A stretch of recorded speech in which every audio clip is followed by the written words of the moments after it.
நாள் 3க்கான உண்மை சம்பவம்.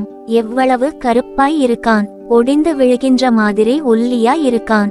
இவனுடைய கால்கள் எப்படி நடுங்குது, இவனால வேகமாக நடக்க கூட முடியாது. இவனா ஓட்டப்பந்தயத்தில் கலந்து கொள்ள போறான், இவன் தோற்பது 100% உறுதிதான் என்று தன்னோடு இருப்பவர்களால் கேலி செய்யப்பட்ட கிஃப்கெய்னோ தன் வாழ்க்கையில் ஜெயித்தாரா, ஓட்டப்பந்தயத்தில் கலந்து கொண்டாரா என்பதைத்தான் இப்பொழுது பார்க்க போகிறோம். ஆப்பிரிக்க கண்டத்தில் உள்ள கென்யா என்ற அழகிய நாட்டில் 1940ஆம் வருடம் ஜனவரி மாதம் 17ஆம் தேதி நண்டி என்ற மலைப்பகுதியில் ஒரு குக்கிராமத்தில் பிறந்தவர்தான் இந்த கிஃப்கெய்னோ. தனது பள்ளி படிப்பை ஒரு கிறிஸ்தவ பள்ளியில் சேர்ந்து படித்து வந்தார். வேதாகம சம்பவங்களை பள்ளியில் சொல்லிக் கொடுக்கும் போது மிக ஆர்வமாக அதை கவனிப்பார். தனது பள்ளி நாட்களில் ஒரு நாள் ஒரு ஆசிரியரிடம் சென்று, நானும் தாவீதை போலவும் சிம்சோனை போலவும் பலம் வாய்ந்தவனாக திகழ முடியுமா என்று கேட்டவர் ஆசிரியரின் பதிலுக்காக மிக ஆர்வமாக காத்திருந்தார். ஆசிரியருக்கோ பதில் சொல்ல ரொம்ப தயக்கம். காரணம், தன் முன்னால் நிற்கும் சிறுவனாகிய கிஃப்கெய்னோ மெலிந்த உடலோடும் பலவீனமான கால்களோடும் நின்று கொண்டிருந்தார்.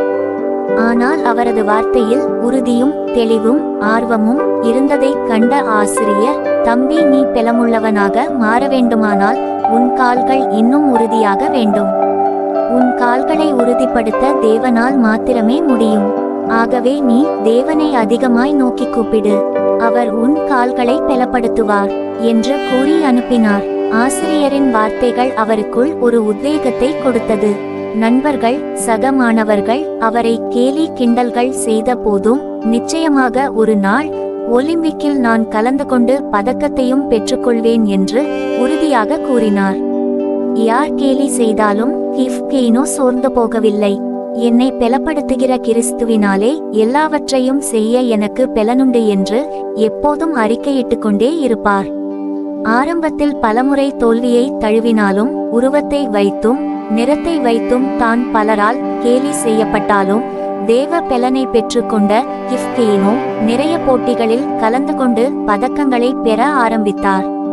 1968ஆம் ஆண்டு மெக்சிகோவில் நடைபெற இருந்த ஒலிம்பிக்கில் தனது நாட்டின் சார்பாக கலந்து கொள்ள அயராது பயிற்சி பெற்று வந்த கிஃப்கெய்னோ அந்த நாட்களில் பயங்கரமான வயிற்றுவலியால் அவதிப்பட்டு வந்தார்.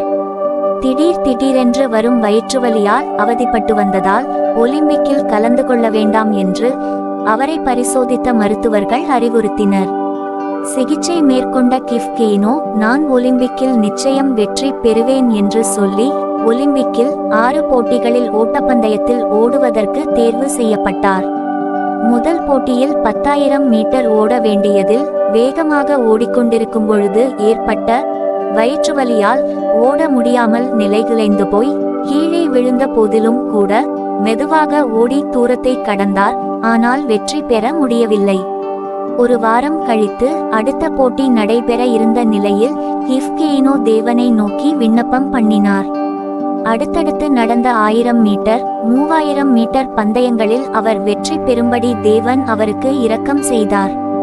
1500 மீட்டர் ஓட்டப்பந்தயத்திலோ பழைய உலக சாதனை வீரரான ஜிப்ரியுடன் ஓட வேண்டியிருந்தது.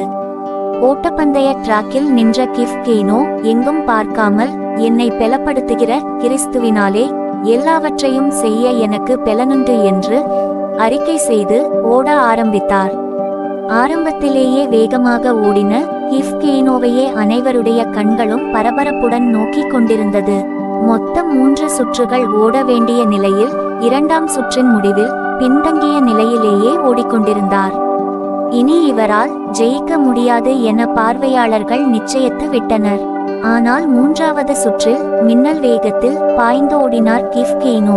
முடிவில் 20 மீட்டர் வித்தியாசத்தில் முதல் ஆளாக ஓடி உலக சாதனையும் படைத்து தங்கப்பதக்கத்தை பெற்றார். அன்பு குட்டி பிள்ளைகளே, மருத்துவர் லட்சியத்தை விட்டுவிட வலியுறுத்தின போதிலும் கர்த்தரால் தன்னை பெலப்படுத்தி தன் வியாதியிலிருந்து சுகப்படுத்த முடியும் என்று கர்த்தரையே சார்ந்து வாழ்க்கையில் சாதித்தும் காட்டினார் கிஃப்கெய்னோ. நீங்களும் தேவ பெலனை சார்ந்திருக்கும் போது சுகத்தை பெற்றுக் கொள்ளுவதோடு அவருடைய பெலத்தினால் சாதிக்கவும் முடியும். கர்த்தர் உங்கள் ஒவ்வொருவருக்கும் தமது பெலனை கொடுத்து ஹிஃப்கெயினோவை போல சாதனையாளர்களாக மாற்றுவாராக.